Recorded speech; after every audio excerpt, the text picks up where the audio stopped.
हाय दोस्तों। अभी तक देखो हम लोग इंडक्शन मोटर का इक्विवेलेंट सर्किट देख चुके हैं। हम ये देख चुके हैं कि इक्विवेलेंट सर्किट के पैरामीटर्स कैसे निकाले जाते हैं, कैसे इंडक्शन मोटर का टॉर्क डिराइव किया जाता है। अब मैं एक कॉन्सेप्ट पे बात करने वाला हूं जो कि ज्यादातर एग्जाम्स में नहीं पूछा जाता, बट ये कॉन्सेप्ट सबसे ज्यादा पॉपुलर है आपके ईएससी कन्वेंशनल के अंदर, और इस कॉन्सेप्ट का नाम है सर्कल डायग्राम। ठीक है, ईएससी कन्वेंशनल में काफी ज्यादा पॉपुलर है। सीधा इस पे 20 नंबर का आपका एक कन्वेंशनल क्वेश्चन पूछ लिया जाता है, बट ये चीज गेट एग्जाम के अंदर या छोटे मोटे ऑब्जेक्टिव पेपर्स के अंदर रेयरली पूछा जाता है। ठीक है, समझने में इतना टिपिकल नहीं है, समझने के लिए इजीली समझ सकते हो, ग्रास्प कर सकते हो, बट एक एक बारीकी को धीरे धीरे समझते चलना, जो जो चीजें समझा रहा हूं। ठीक है, हर बात पे बहुत अच्छे से ध्यान देना कि कैसे हम क्या डिराइव करने वाले हैं। तो स्टार्ट करते हैं। अब देखो सर्कल डायग्राम क्या है, ये एक ग्राफिकल अप्रोच है। जैसे कि देखो कंट्रोल सिस्टम में होता है कि कंट्रोल सिस्टम की स्टडी तुम ट्रांसफर फंक्शन से भी कर सकते हो, या उसके अलग अलग ग्राफ प्लॉट करके भी कर सकते हो, बोडे प्लॉट, पोलर प्लॉट, इन सब चीजों से भी। सेम वे में इंडक्शन मोटर की स्टडी उसके इक्विवेलेंट सर्किट से भी हो सकती है, या एक ग्राफिकल अप्रोच भी होती है which is called as a circle diagram. तो सर्कल डायग्राम हमें वही सब इंफॉर्मेशन प्रोवाइड करता है जो कि इक्विवेलेंट सर्किट प्रोवाइड करता है। तो पहले क्या हुआ करता था कि मैन्युअली इक्विवेलेंट सर्किट को सॉल्व करने से अच्छा है कि एक रफ एस्टिमेट निकाल लिया जाए सर्कल डायग्राम से। लेकिन फिर क्या हुआ, जैसे जैसे सॉफ्टवेयर इंडस्ट्री डेवलप हुई, तो अब क्या होता है कि सॉफ्टवेयर के अंदर पैरामीटर्स को फीड कर दो। सॉफ्टवेयर के अंदर पैरामीटर्स को फीड कर दो, पूरी परफॉर्मेंस जज कर सकती है इंडक्शन मशीन की। लेकिन अब क्या होगा कि फिर भी कुछ ना कुछ जगह ऐसा है कि सर्कल डायग्राम अभी भी यूज किया जाता है, क्योंकि एक तो ये सिंपल है, ग्राफिकल अप्रोच है, और रिजल्ट्स फेयरली एक्यूरेट दे देता है, अप्रोक्सीमेट रिजल्ट ठीक ठाक आ जाता है। तो इससे विजुअलाइजेशन बेटर बनता है, रेदर देन जस्ट सॉफ्टवेयर में पैरामीटर फीड कर देने से। अगर तुम्हें किसी चीज का वेरिएशन ग्राफिकली ऑब्जर्व करना है तो circle diagram is always preferable. तो इसमें लिखना, circle diagram is a graphical representation of operating characteristics of an induction motor, and it gives the same information as the equivalent circuit of induction machine. Same information मिलेगी जो equivalent circuit भी हमें देता है। Next point, with the use of softwares we can directly make use of equivalent circuit to judge the performance. But since circle diagram is a graphical technique, it is still preferred in certain industries. Next point, circle diagram gives a fairly accurate result, and it is easier to visualize operating characteristics, variation graphically as compared to numerically. Graphically visualisation ज्यादा अच्छा होता है as compare to numerically. ठीक है, अब देखो इसमें सबसे पहले शुरुआत करने के लिए मैं बात करता हूं लोकस ऑफ रोटर करंट की। ठीक है, बेसिक से एकदम बनाएंगे अपन, बिल्कुल बेसिक से उठाने वाले हैं सर्कल डायग्राम। अब देखो रोटर सर्किट कैसा होता है। रोटर सर्किट के अंदर एक तो रिएक्टेंस होती है हमारी, और एक होता है अपना वेरिएबल रेजिस्टेंस। ठीक है ना, यही होता है। अब यहां हम दिखाते हैं ईएमएफ E2, रिएक्टेंस को लिखते हो JX2, resistance R2 by S। मुझे इसमें किसका लोकस चाहिए, ये जो रोटर में करंट जा रहा है I2। तो कैसे लिखोगे I2, E2 bye R2 by S plus JX2, यानी E2 is I2 into R2 by S plus JI2 X2। अब इस पूरी इक्वेशन को JX2 से डिवाइड कर दो, तो J से डिवाइड करने का मतलब न्यूमरेटर में माइनस J का आना है,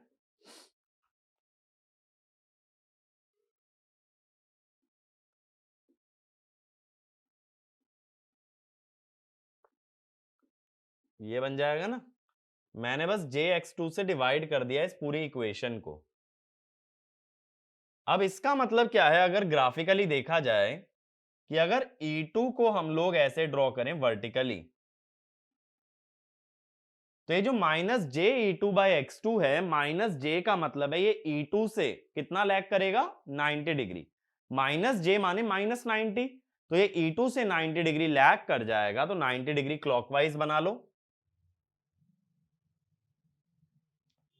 ठीक है, जैसे मान लो मैंने लिख दिया O B, O B is E2 by x2। ठीक है, उसकी लेंथ है E2 बाय x2 और वो 90 डिग्री लैग कर रहा है। अब हम क्या जानते हैं, जो OB वाला करंट है वो दो करंट से बना है, एक तो I2 और एक minus J I two R2 by SX2। तो अगर I2 ड्रॉ करोगे तो ये मान लो I2 है, ये कितना एंगल लैग कर रहा है EMF से, θ2। θ2 का मतलब क्या है, यहां पे θ2 है रोटर का impedance angle tan inverse x2 divided by R2 by S, या tan inverse SX2 by R2। इतना एंगल लैग करेगा रोटर का करंट रोटर के EMF से।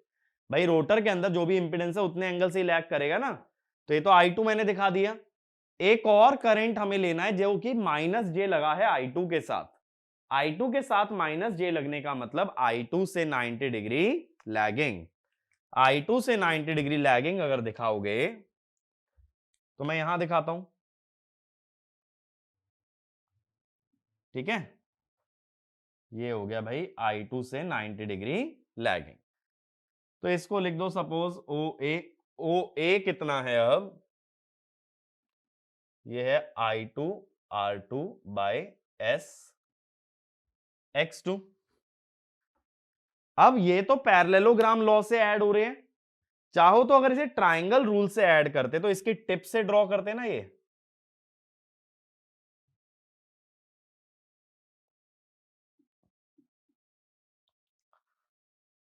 यही होता ना, ये वाली लेंथ और ये वाली लेंथ इक्वल है।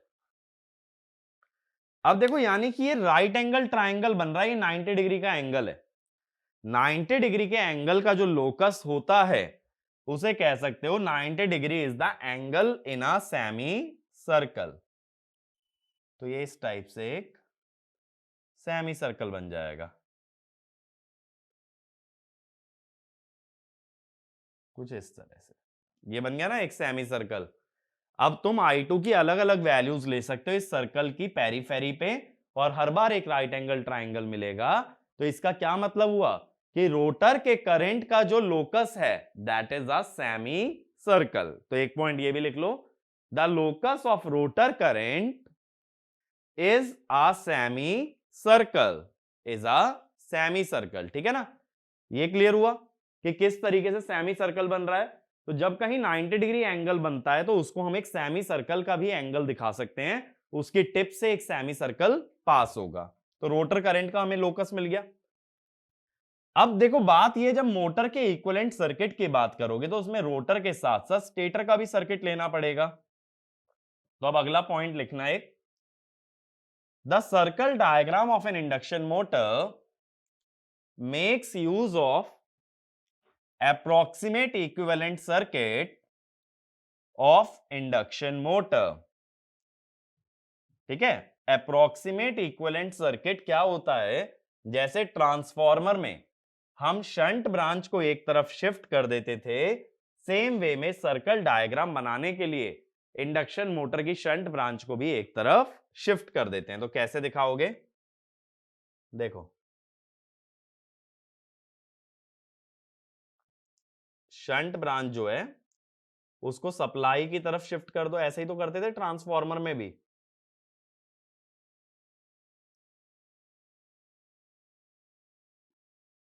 RC जेएक्सएम,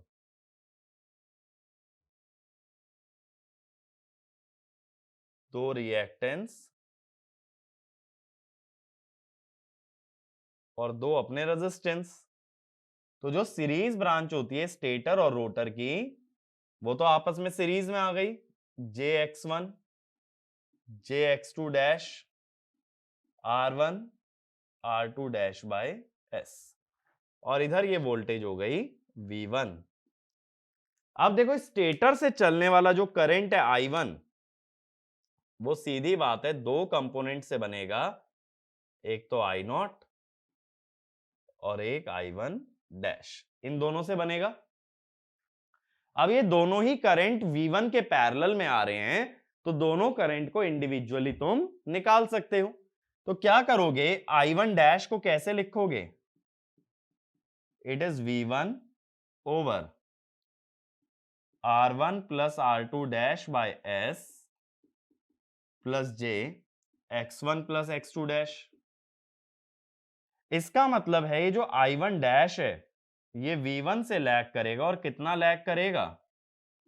it will lag by tan inverse X1 plus X2 dash over R1 plus R2 dash over S, इतना लैग करेगा।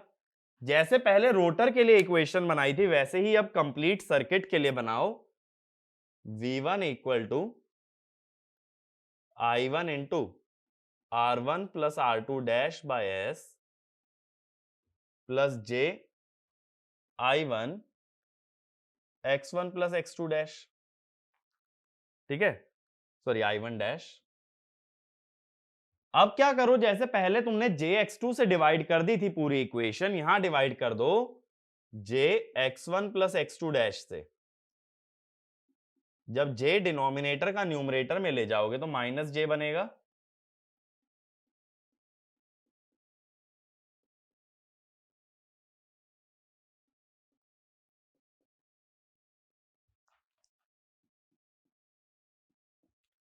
अब इसको हम OB कह सकते हैं, ये हमने लिखा था OA, प्लस इसको I1 डैश ही रहने दो, कोई दिक्कत नहीं है, और इसको मैं बोल देता हूं सपोज थीटा।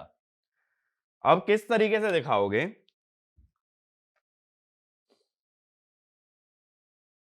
देखो ये हुआ अपना V1। अब ये जो क्वांटिटी है OB, ये V1 के साथ माइनस J लगा हुआ है। V1 के साथ माइनस J लगने का मतलब जो OB है वो V1 से 90 डिग्री लैग करेगा, तो ये आ गया अपने पास OB, 90 डिग्री लैग कर गया। फिर ये जो I1 डैश है, ये हमें पता है V1 से कितना लैग करता है, थीटा, तो I1 डैश जो बनाओगे ये V1 से थीटा एंगल लैग करवाओगे। फिर ये जो OA है, इसमें I1 डैश के साथ भी माइनस J आ रहा है, तो माइनस J का मतलब ये I1 डैश से 90 डिग्री लैग करेगा, तो पहले की तरह बना दो इस टाइप से कि ये 90 डिग्री पे है,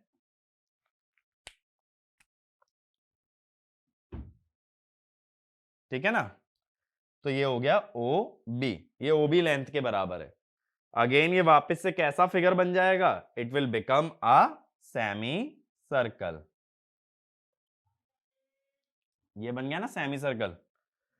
तो इसका मतलब है जो I1 डैश करंट है, इसका भी लोकस क्या आएगा, सेमी सर्कल। तो इसमें लिखना the locus of current I1 dash is also a semi circle, ठीक है। वैसे तो सर्कल होता है एक्चुअल में, बट क्या होता है ना, सर्कल में जो नीचे वाला पोर्शन आएगा, सेमी सर्कल के जो नीचे वाला पोर्शन आएगा, वो इंडक्शन जनरेटर को शो करता है।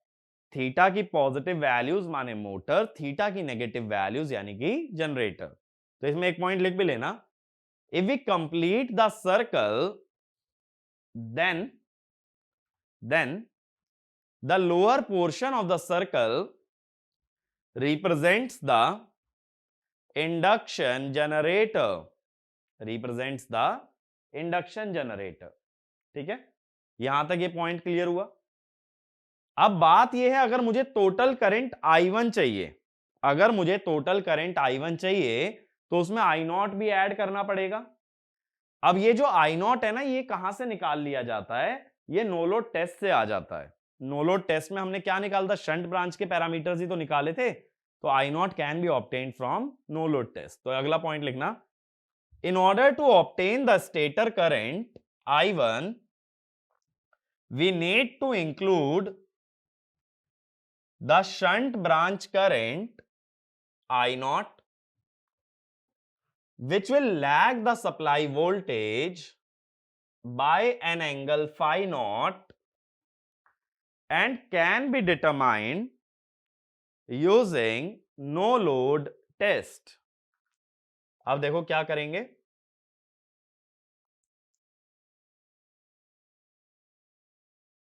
ये V1 है, इससे 90 डिग्री पे हम एक लाइन ड्रॉ करते हैं जिसको मैं OB भी कहता था।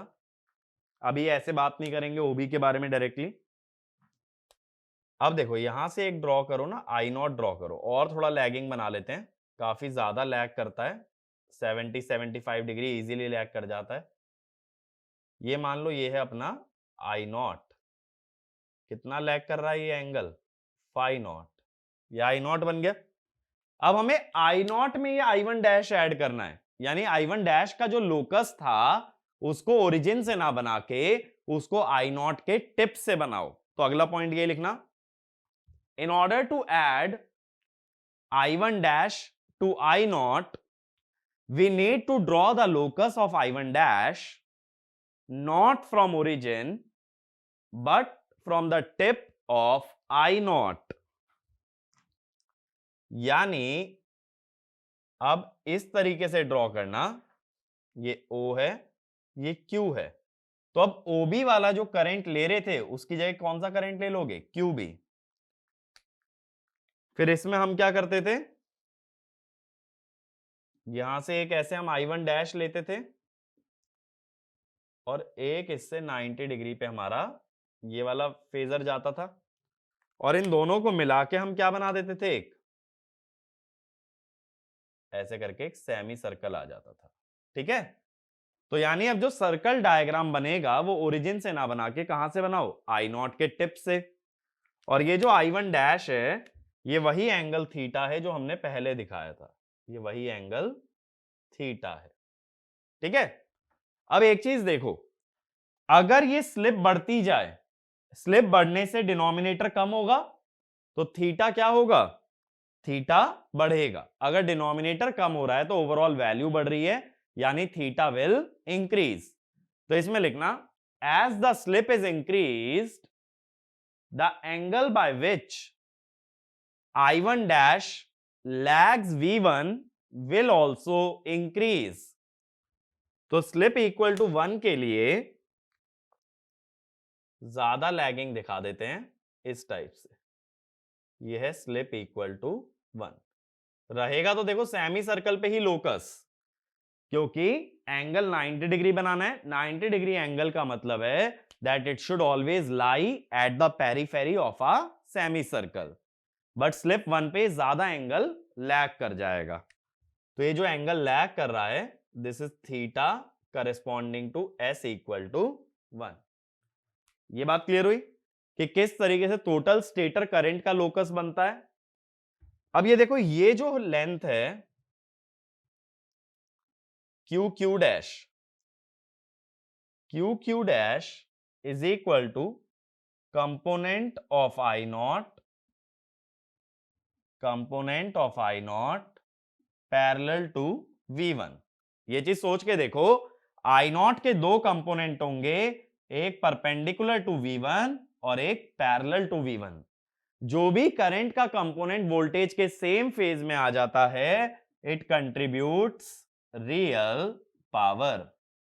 तो I0 में ऐसा कौन सा कंपोनेंट है जो रियल पावर देता है, दैट इज योर IW।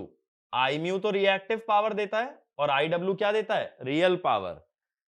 यानी कि it represents, real power represent कर रहा है, कौन सी real power, core loss. Shunt branch में दो पावर होती है, एक रियल और एक रिएक्टिव। आरसी वाली पावर होती है कोर लॉस, और एक्सएम वाली वो रिएक्टिव पावर होती है जो फ्लक्स बनाने के काम में आती है। यानी ये जो वर्टिकल कंपोनेंट है that represents the core loss. ठीक है, ऐसे ही किसी भी करंट का इस पूरे फेजर डायग्राम या सर्कल डायग्राम के अंदर अगर वर्टिकल कंपोनेंट लोगे, यानी कि जो वोल्टेज के सेम फेज में आएगा, that will give you real power, और अगर हॉरिजॉन्टल कंपोनेंट लोगे that will give you reactive power.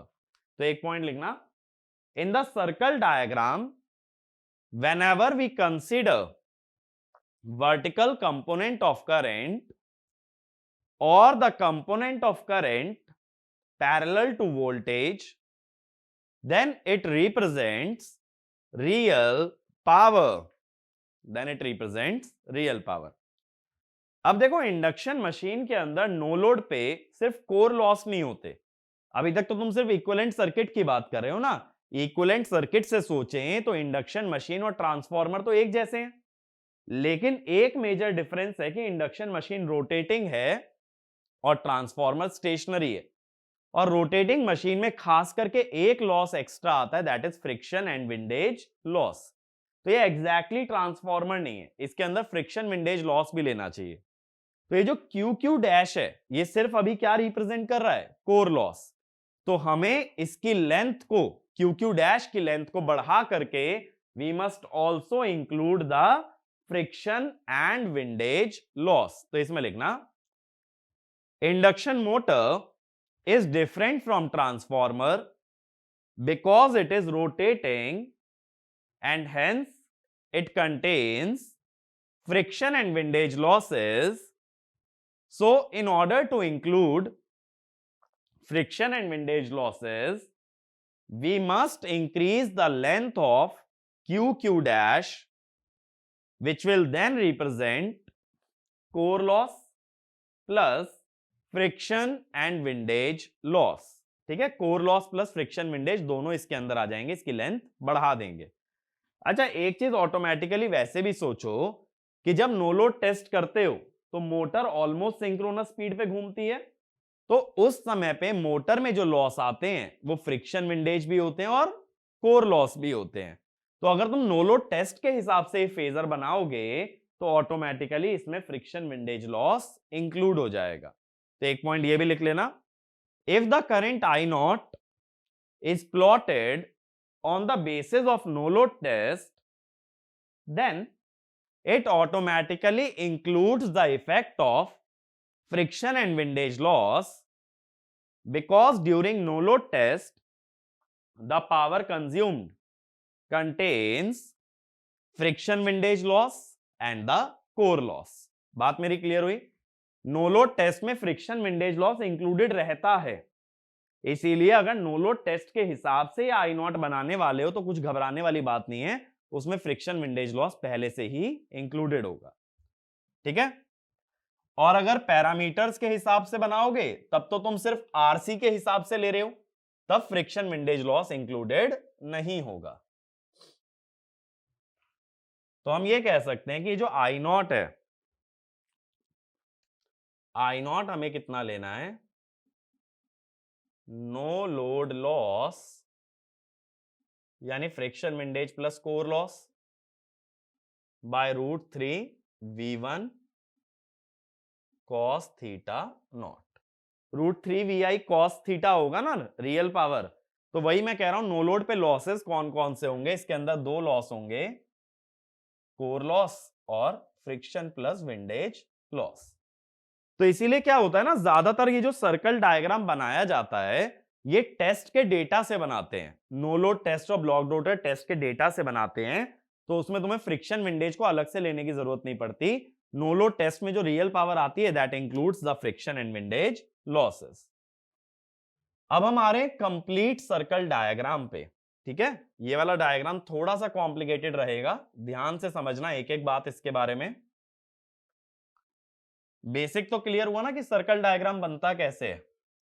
सिर्फ हमने क्या कहा, अगर हम इक्वेशन को ऐसे ट्रांसलेट कर लें कि वो दो परपेंडिकुलर वेक्टर्स या फेजर्स का सम आ जाए, तो then the locus of the tip of the phasor will be a circle. अब देखो सर्कल डायग्राम बनाने वाला हूं। सबसे पहले शुरुआत कहां से होगी भाई? रेफरेंस जो लोगे, थोड़ा सा और इसको स्ट्रेट बना लेते हैं। ये डायग्राम देखो कॉपी में जितना बड़ा बनाओगे ना उतनी क्लैरिटी मिलेगी, तो छोटा मत बनाना।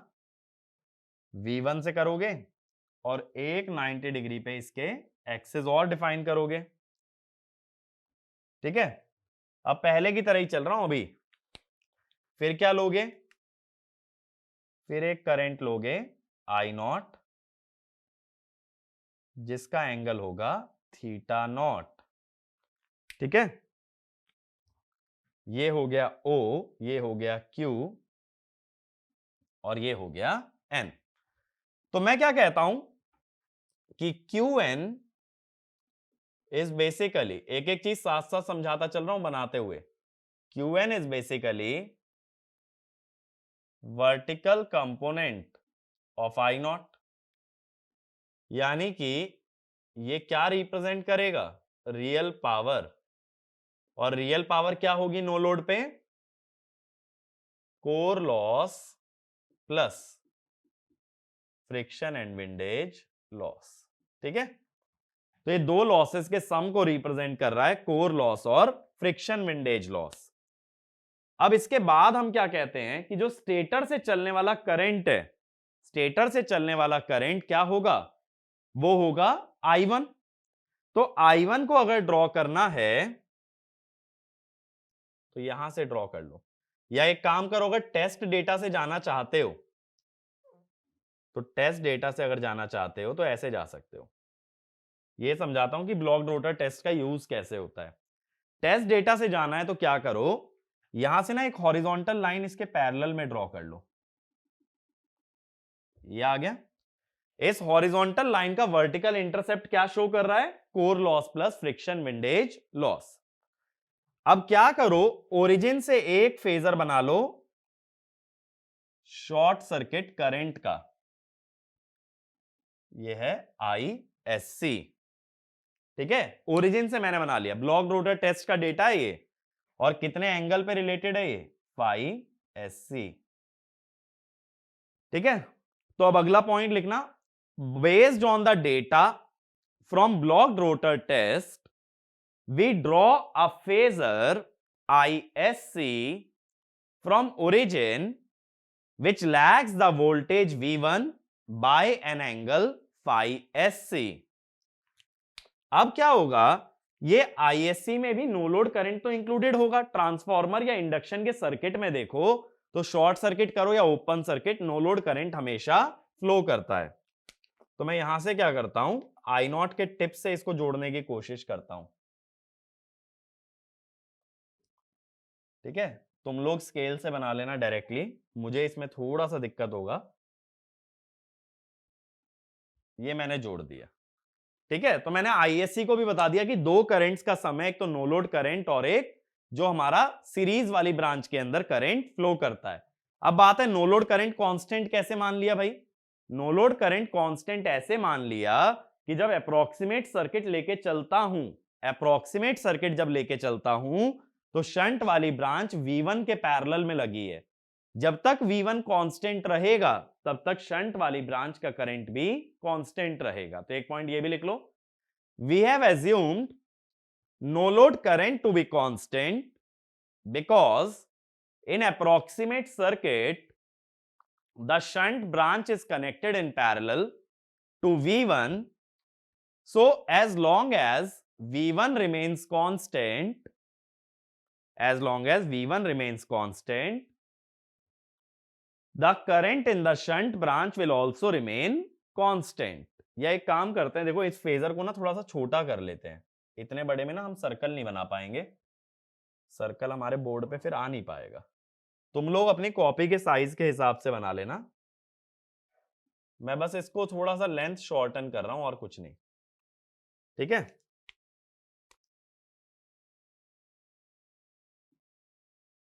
अब देखो हमने I0 को कांस्टेंट माना है तो मैंने बोल दिया ISC दो करंट से बना है, I0 और I1 डैश से। अब इसके बाद क्या किया जाए, अब हमें क्या पता है कि यहां से इस पे 90 डिग्री पे एक फेजर ड्रॉ कर लो।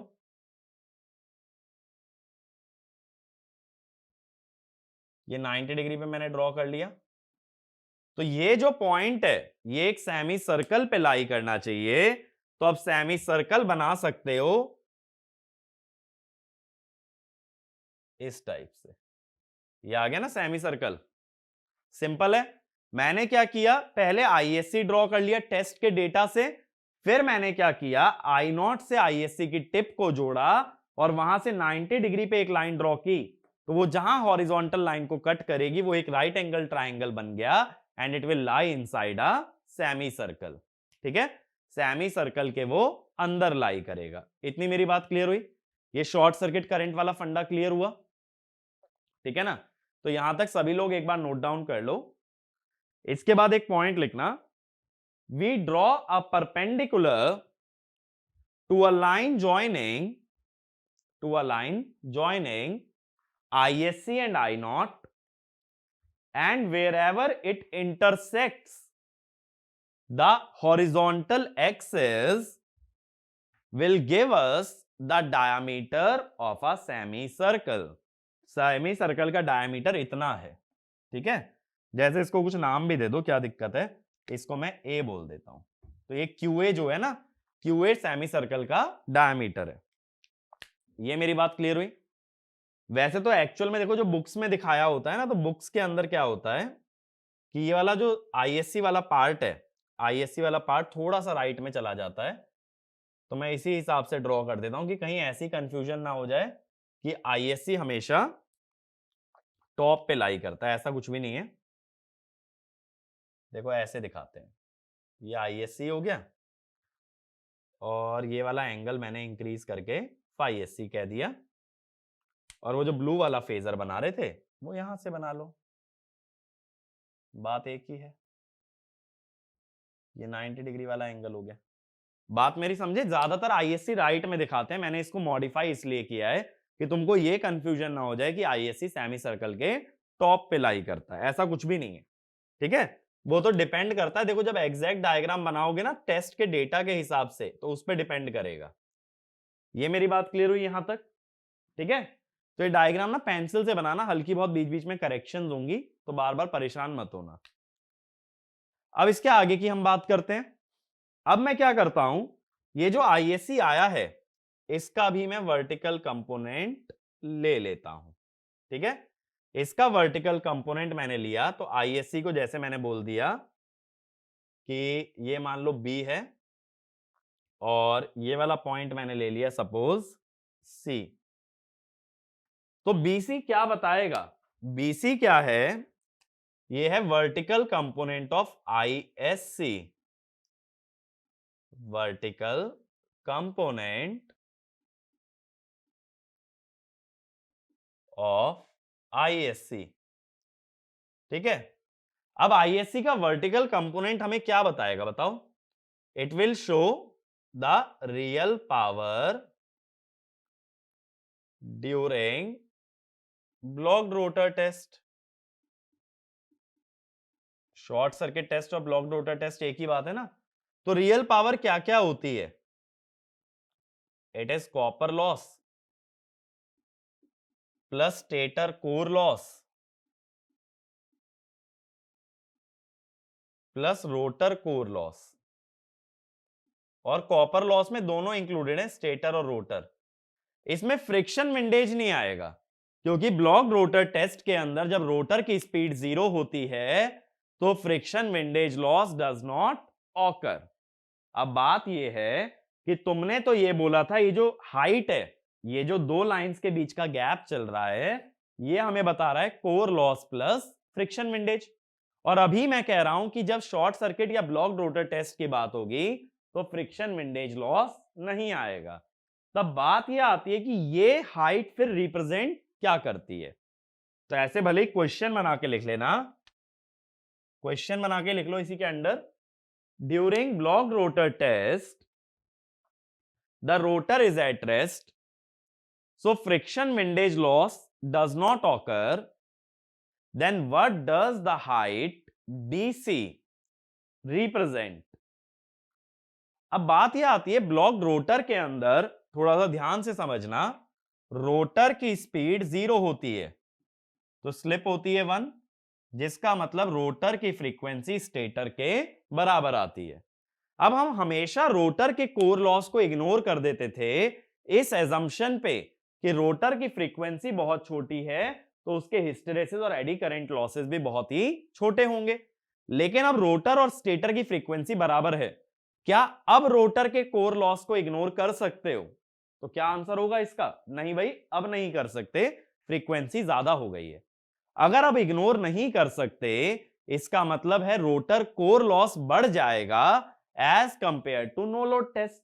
नो लोड में तो मोटर इतना तेज भागती है कि सिंक्रोनस के आसपास भागती है। अगर मोटर इतना तेज रन कर रही है तो उसकी स्लिप ऑलमोस्ट जीरो होगी। स्लिप ऑलमोस्ट जीरो का मतलब रोटर की फ्रीक्वेंसी बहुत ही छोटी होगी। रोटर की फ्रीक्वेंसी छोटी होने का मतलब उसके कोर लॉस नेग्लिजिबल होंगे। तो इसमें लिखना, during no load test the motor runs at a speed close to synchronous speed, so its slip is almost zero, which means rotor frequency is very small and rotor core losses can be ignored. Rotor core losses can be ignored. ठीक है, दूसरा point लिखो, in blocked rotor test the rotor frequency is same as stator frequency, so the rotor core losses cannot be ignored and hence they make up for the friction and windage loss. तो अब ये जो height है वो क्या represent करेगी? वो represent करेगी rotor core loss plus stator core loss. तो इसमें लिखना, hence the height DC represents the stator and the rotor core loss. The stator and the rotor core loss. मेरी बात समझे? यहां तक बात क्लियर होती है? ठीक है ना? स्टेटर और रोटर के कोर लॉस को रिप्रेजेंट करेगी ये डीसी जो है। तो फ्रिक्शन विंडेज नहीं आया तो क्या हुआ? रोटर कोर लॉस आ गया, बात बराबर पड़ गई। पहले फ्रिक्शन विंडेज आ रहा था, वहां रोटर कोर लॉस नहीं था। यहां पे जो कोर लॉस है वो सिर्फ किसकी वजह से होता है? स्टेटर की वजह से। और यहां फ्रिक्शन विंडेज किए गए, रोटर कोर लॉस आ गया। तो यानी ये जो हाइट बीडी है, बीडी क्या रिप्रेजेंट करेगी? तो डीसी बता रही है stator plus rotor core loss, तो बचे हुए लॉस कौन रिप्रेजेंट करेगी? बीडी। बीडी है कॉपर लॉस, और कॉपर लॉस भी दो के होते हैं, स्टेटर प्लस रोटर। बात समझे? स्टेटर और रोटर के मिला के कॉपर लॉस हो गए। अब क्या होता है इसमें, यह कैसे मालूम चले कि कितना कॉपर लॉस स्टेटर का है और कितना कॉपर लॉस रोटर का है? यहां तक लिख लिया ना? तो ये वाला पार्ट मैं रब कर दे रहा हूं।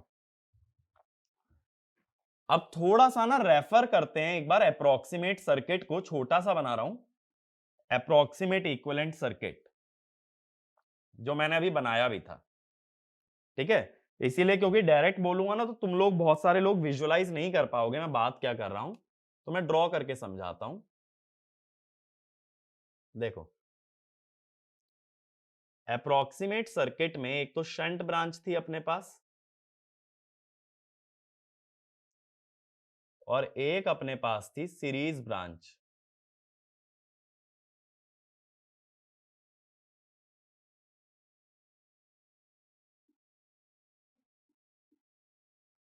R1 X1 X2 dash R2 dash by S। अब इसमें देखो, मैं कहता हूं ड्यूरिंग शॉर्ट सर्किट टेस्ट या ड्यूरिंग ब्लॉक्ड रोटर टेस्ट जो स्लिप है वो 1 होती है। तो R2 डैश बाय S कितना हो गया? R2 dash. अब दोनों ही R1 और R2 डैश में करंट कितना जा रहा है? I1 dash. तो स्टेटर कॉपर लॉस कितना होगा? It will be I1 dash square into R1 into 3 phase के लिए। और रोटर कॉपर लॉस कितना होगा बताओ? 3I1 dash square R2 dash. तो अगर मैं ये कहूं कि रोटर कॉपर लॉस और स्टेटर कॉपर लॉस का मुझे रेशो चाहिए, तो तुम क्या कहोगे, it will be R2 dash bye R1। तो ये जो लॉसेस आएंगे they will be in the ratio of resistance. तो इसमें लिखना the height BD represents the total copper loss which comprises of stator and the rotor copper loss, and the ratio of stator and rotor copper loss is same as the ratio of their resistances। ठीक है, अब बात है क्या ये resistance निकाल सकते हो, तो मेरा आंसर है हाँ ये निकाल सकते हो। कैसे, मैंने ब्लॉक्ड रोटर टेस्ट के अंदर समझाया था कि R1 तो निकाल लिया जाता है वोल्टमीटर एमीटर मेथड से, और फिर जो भी ब्लॉक्ड रोटर टेस्ट में टोटल रेजिस्टेंस आता है उसमें से R1 हटा के क्या मिल जाता है, R2 डैश। तो इसमें लिखना R1 and R2 dash can be computed using the results of blocked rotor test and using voltmeter ammeter method, using voltmeter ammeter method। बात समझे, इतनी बात मेरी क्लियर हुई ना? ठीक है, अब मैं क्या करता हूं, यहां से एक लाइन ड्रॉ करता हूं भाई, यहां से मैं एक लाइन ड्रॉ करता हूं जो इस तरह से कट करती चली जाए। ये कट किस हिसाब से कर रही है कि ये जो रेशो आएगा, जैसे इसको मान लो मैं E बोल देता हूं, ये इस हिसाब से कट कर रही है लाइन कि ये जो BE है बाय ED है ये रहे R2 डैश बाय R1। ठीक है, अब इसमें लिखना draw a line from Q which cuts the line BD in the ratio of rotor to stator resistance। ठीक है, थोड़ा ऊपर नीचे हो सकती है ये लाइन डिपेंडिंग अपॉन कौन सा रेजिस्टेंस बड़ा है, वो तुम्हें डेटा के हिसाब से ही ड्रॉ करनी है। क्या करोगे, मान लो ये लाइन 5 सेंटीमीटर की है, 3/2 के रेशियो में बांटनी है, तो ऊपर से 3 सेंटीमीटर ले लो, नीचे से 2 सेंटीमीटर, ये E वाला पॉइंट मिल जाएगा, इसको Q से जोड़ दो। इतनी मेरी बात यहां तक क्लियर हुई? अब ये तो बात हुई ब्लॉक्ड रोटर टेस्ट और नो लोड टेस्ट की। अब बात है कोई भी जनरल स्टेटर करंट अगर मैं लेके चलूं, तो जनरल जो भी स्टेटर करंट लोगे उसका लोकस तो ये ग्रीन वाला सर्कल ही आएगा। तो देखो ले लेते हैं, एक काम करते हैं,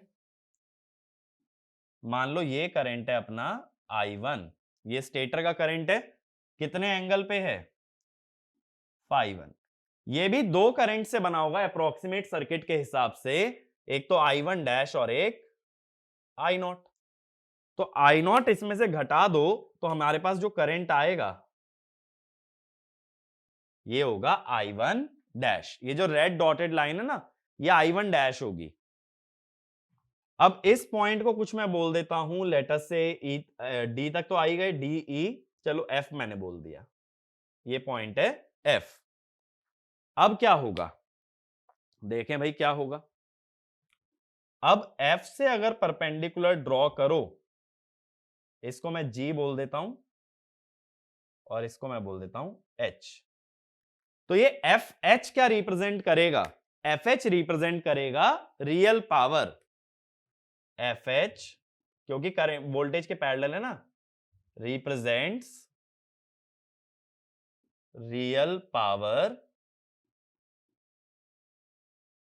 इन I1। बात समझे, ये एक जनरल स्टेटर करंट है, ना तो ब्लॉक्ड रोटर है ना ही नो लोड है, कोई भी बीच का एक करंट है। अब इसमें से GH जो है वो क्या बताता है, stator core loss, stator core loss plus और क्या बताता है, फ्रिक्शन प्लस विंडेज लॉस। इतना डेटा GH से मिलता है। तो बचा हुआ FG क्या हुआ, FG क्या हुआ, ये हुआ P output plus copper loss. ठीक है, P output plus copper loss. अब बात है इसमें से अगर मुझे आउटपुट पावर चाहिए तो मुझे कॉपर लॉसेस को इसमें से रिमूव करना है, तो अब उसके लिए क्या किया जाएगा। ठीक है, तो अब मैं आगे बात करूंगा कॉपर लॉसेस की। इतनी मेरी बात क्लियर है ना यहां तक?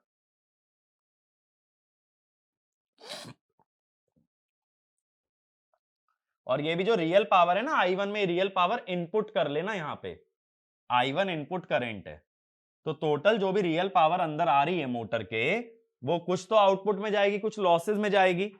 नीचे वाला ये जो इंटरसेप्ट है ये तो बता रहा है फ्रिक्शन विंडेज और कोर लॉस, तो बचा हुआ क्या बताएगा, output power plus copper loss. अब मुझे ये डिटरमाइन करना है ये जो पूरी लेंथ है एफ जी, इसमें से कितनी पावर आउटपुट पावर है और कितने लॉसेस कॉपर लॉसेस हैं, कितनी पावर कॉपर लॉस है। तो देखो अलग अलग इंटरसेक्शन को ना नाम दे देते हैं। नाम जैसे मैंने इसको दे दिया H, ठीक है, इसको मैंने दे दिया J, इसको मैंने दे दिया K। ये तीन नाम मैंने दे दिए, J, H और K। अब देखो मेरा फोकस यहां पे ना दो ट्राइंगल्स पे रहने वाला है, एक तो ये बी क्यू डी, ये बी क्यू यानी ब्लू वाली लाइन, और ये डी, ठीक है, और दूसरा एफ क्यू जी, बी क्यू डी और एफ क्यू जी। अब देखो, अब इसके बाद ना हेडिंग डाल लेना भले ही, stator and rotor copper loss, stator and rotor copper loss. अब इसमें से मुझे कॉपर लॉसेस अलग करने हैं, सेपरेट आउट करने हैं, तो कैसे करोगे। अब हमें ये पता है जो आईएससी का वर्टिकल इंटरसेप्ट है, ये जो है बीडी, ये पूरा का पूरा क्या बताता है, लॉस बताता है। तो हम क्या कहते हैं, बीडी रिप्रेजेंट्स स्टेटर, ये अभी हमने पढ़ा था ना, and rotor copper loss at short circuit. Short circuit condition में स्टेटर और रोटर का कॉपर लॉस बताता है। तो मैं कहता हूं कि सबसे पहले देखो, अगर हम ट्रायंगल की बात करें, कौन से ट्रायंगल की बात करें, triangle B Q D, triangle B Q D. अब इसके अलावा और किसकी बात कर लो, ट्रायंगल एच जी क्यू या एच क्यू जी। ये देखो एच क्यू जी, एच ये वाला पॉइंट, क्यू ये वाला पॉइंट, जी ये वाला पॉइंट, ये बड़ा वाला ट्रायंगल और ये छोटे वाला ट्रायंगल।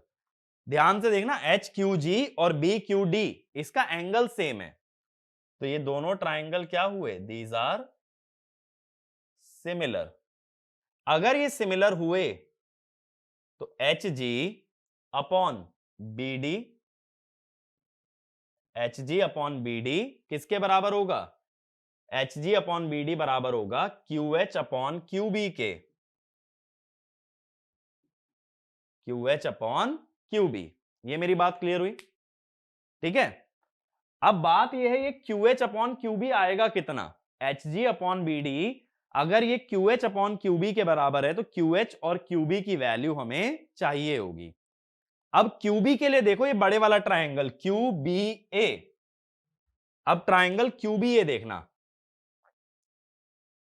इन ट्राइंगल क्यू बी ए,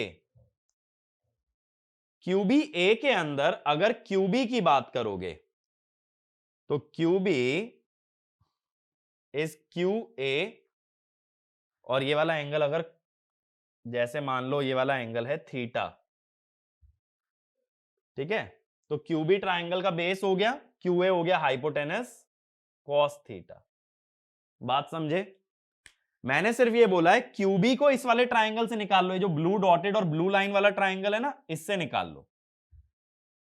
अब ऐसा ही एक ट्राइंगल तुम भी यहां से भी बना सकते थे एफ से, ऐसा ही एक ट्राइंगल यहां से भी बन सकता है क्यू एफ ए। अगर क्यू एफ ए बनाते हो तो मुझे कौन सी लेंथ की जरूरत है, मुझे जरूरत है क्यू एच की, ठीक है। क्यू एच अब कैसे निकालोगे, H G upon B D equal to हमारा हो गया था Q H upon Q B. Q H अगर निकालना है तो ये भी राइट एंगल ट्राइंगल है,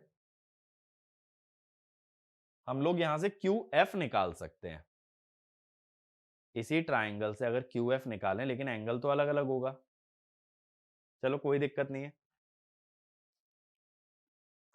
इन triangle Q F G sorry QFG नहीं, QFA। QFA वाले ट्राइंगल में बताओ जरा QF कितना होगा? QA cos एंगल FQA, ठीक है, ये एंगल अलग होगा FQA। तो ये QF मिल गया, लेकिन मेरा एम है QH निकालने का, ठीक है। अब इसमें ये सोचो जरा QH कैसे निकालोगे? QF तो हमारे पास आ गया, QH अपॉन QB, QB हमारे पास है QA cos थीटा, या इसको भी थीटा की जगह ना एंगल का नाम ही दे दो, एंगल इसको नाम दे दो BQA। अब देखो ये हमारे पास QB और QF आ चुका है, लेकिन चाहिए क्या हमें? QH। अब QH निकालने का तरीका क्या होगा? ये वाली लेंथ हमें चाहिए, या इसको ना एक काम और कर सकते हैं, एक और अप्रोच फॉलो कर सकते हैं सिमिलर ट्राइंगल की मदद से। इसको ऐसे भी लिख सकते हो, QG अपॉन QD। एक काम करते हैं, इसको अप्रोच कर लेते हैं QG बाई QD से, रेदर देन हाइपोटेनस से जाएं हम इसको बेस से अप्रोच करते हैं, QG बाय QD। अब ये देखो, ये QG कैसे निकालोगे? QG के लिए ट्राइंगल देखना FQG, इन ट्राइंगल FQG। अब FQG में QG क्या होगा भाई? QG होगा QF cos एंगल FQG, और दूसरा ट्राइंगल QD निकालने के लिए, QD के लिए देखो ट्राइंगल BQD, BQD में QD कितना होगा? ये होगा QB cos एंगल BQD, यही होगा ना? ये आ गया। अब बात है QG अपॉन QD।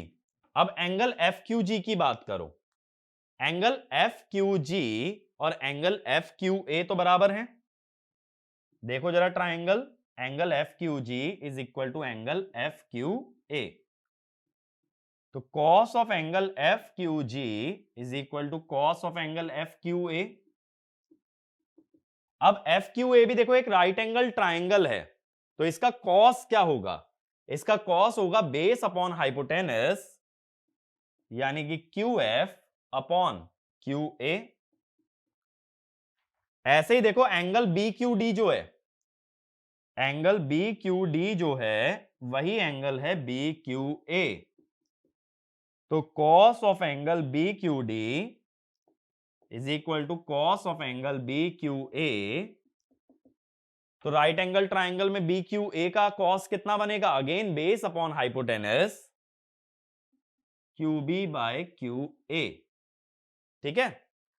ये बनने के बाद बताओ HG अपॉन BD कितना होगा? QG की जगह लिखोगे QF cos FQG, कितना है? QF bye QA। सिंपल बात है, QG की जगह मैं ये वैल्यू डाल रहा हूं, ठीक है, और cos की जगह QF बाय QA। ऐसे ही नीचे बताओ QD है, QD की जगह QB cos लिखोगे, और cos की जगह QB बाय QA। QA से QA कटा तो QF square by QB square. QF कितना है? QF है I1 डैश, और QB कितना है? ISC। अगर दोनों को मल्टीप्लाई कर दो R1 प्लस R2 डैश से,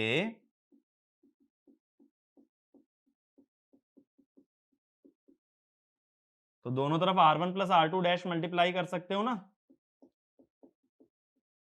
यानी कि HG और BD दोनों ही क्या बताते हैं? They represents the short circuit copper loss, या ये कह दो दे रिप्रेजेंट कॉपर लॉस।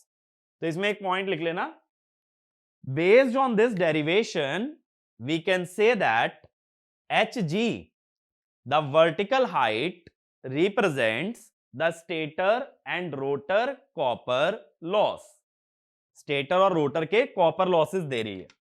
अब HG को देखो, ये जो E वाली लाइन है इसने दो पार्ट्स में डिवाइड किया है, ये जो E वाली लाइन थी ये BD को भी दो पार्ट्स में डिवाइड कर रही थी, R1 और R2 डैश के।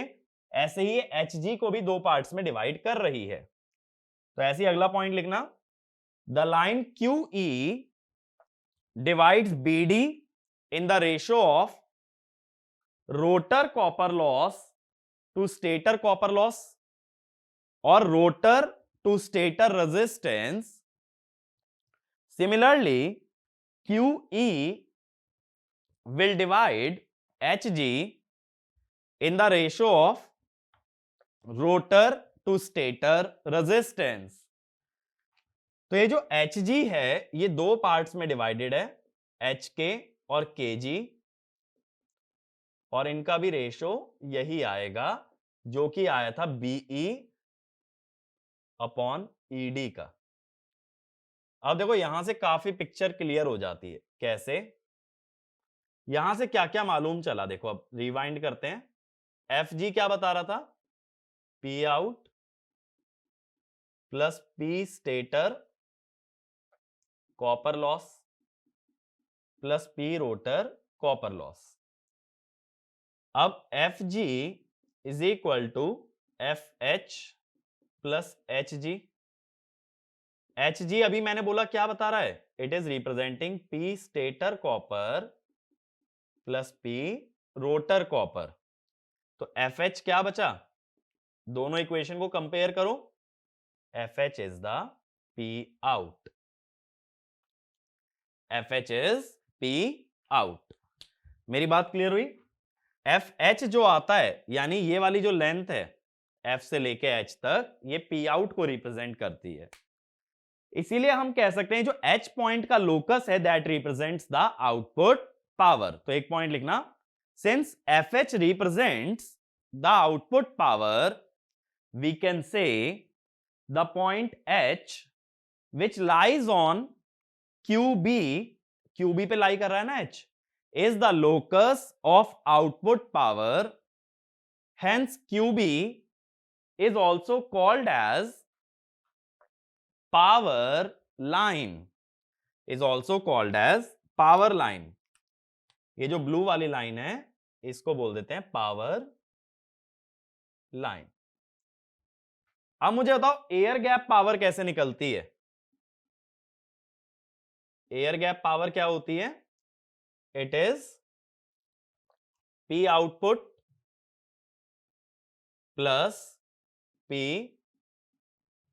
Rotor copper loss.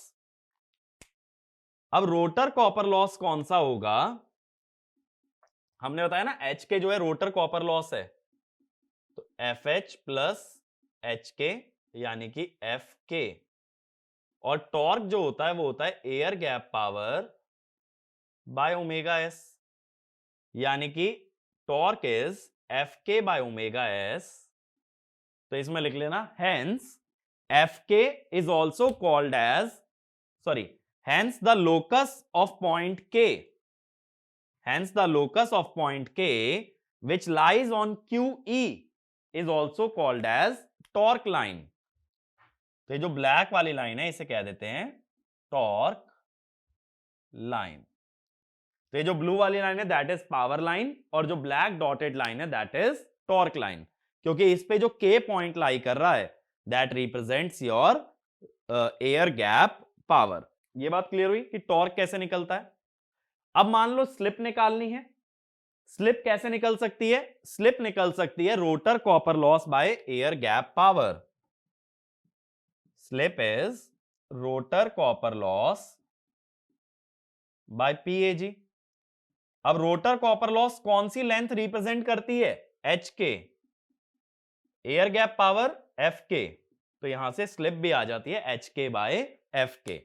तो ग्राफिकल मेथड से तुमने टॉर्क डिटरमाइन कर लिया, तुमने पावर डिटरमाइन कर ली, तुमने स्लिप डिटरमाइन कर ली। अब अगर एफिशिएंसी की बात करें, एफिशिएंसी होती है P out by P in. Output power है अभी हमने बताया FH, और वर्टिकल कंपोनेंट इसको ना H से हटा लो, इसको कुछ और का नाम दे दो।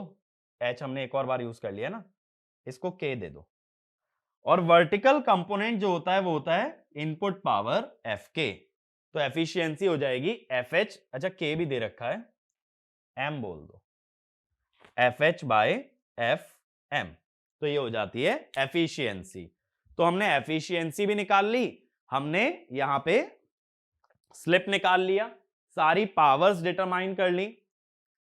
अब बात होती है मैक्सिमम टॉर्क और मैक्सिमम पावर की। तो क्या होता है, ये जो सर्कल का सेंटर होगा, सेंटर मान लो एन, ये जो सेंटर है इससे परपेंडिकुलर ड्रॉप किया जाता है टॉर्क लाइन पे और पावर लाइन पे।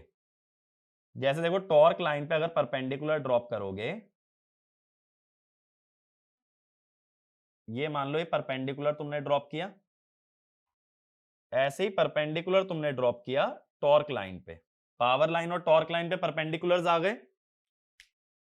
अब ये जो हाइट होगी, इस पॉइंट से ये जो हाइट आएगी जो मैं ग्रीन में बना रहा हूं, ये जो हाइट आएगी ये बताएगी मैक्सिमम पावर, और ये जो हाइट आएगी दैट रिप्रेजेंट्स मैक्सिमम टॉर्क। ठीक है, तो इसमें लिखना to determine maximum power we drop a perpendicular from the center to the power line and it intersects the circle. The vertical component will represent maximum power. ठीक है, मेरी बात समझे? Similarly, if we drop a perpendicular from the center to the torque line and then draw a vertical line from that point, the vertical intercept will represent maximum torque. देखो ये 90 degree पे एक line draw की, इसने यहां intersect किया let's say O पे, O तो हमने पहले ही मान रखा है, चलो P पे। तो ये जो पी आर है, तो पी आर क्या बताएगा, maximum torque, P R is maximum torque. ऐसे ही सेम प्रोसेस अगर पावर लाइन के साथ करते हो तो that will represent maximum power. ठीक है, तो काफी सारे पैरामीटर आ गए यहां से। तो इस पे जो है ना 20 नंबर का पूरा डिस्क्रिप्टिव टाइप क्वेश्चन आता है, 20-25 नंबर का सर्कल डायग्राम पे। या अगर छोटा क्वेश्चन किसी ऑब्जेक्टिव एग्जाम में बनाना है तो कैसा बना सकता हूं, ये डायग्राम देके कोई एक लेंथ का मीनिंग मैं पूछ लूंगा। तो इसमें तुम्हें करना क्या है, जो मैंने डेरिवेशन करी थी ना ये सब मत याद करना, तुम बस ये याद करो कि इस डायग्राम के अंदर अलग अलग लेंथ क्या क्या रिप्रेजेंट करती है, क्योंकि वैसा ही तुमसे डायरेक्टली क्वेश्चन पूछ सकते हैं। और सर्कल डायग्राम बनाने के लिए किसका यूज करना पड़ता है हमें, एक तो नो लोड टेस्ट का और एक ब्लॉक्ड रोटर टेस्ट का। ठीक है, तो ये बात क्लियर हुई। तो सर्कल डायग्राम में इतनी नॉलेज मोर देन एनफ है तुम्हारे लिए, एग्जाम के लिए डिस्क्रिप्टिव आए तो ये पूरा जितना तुमने नोट्स में लिखा है ये सारा का सारा यूज होगा, और ऑब्जेक्टिव आए तो सिर्फ लेंथ के नेम यूज होंगे। ठीक है, तो बाकी बातें नेक्स्ट वीडियो में। Thank you.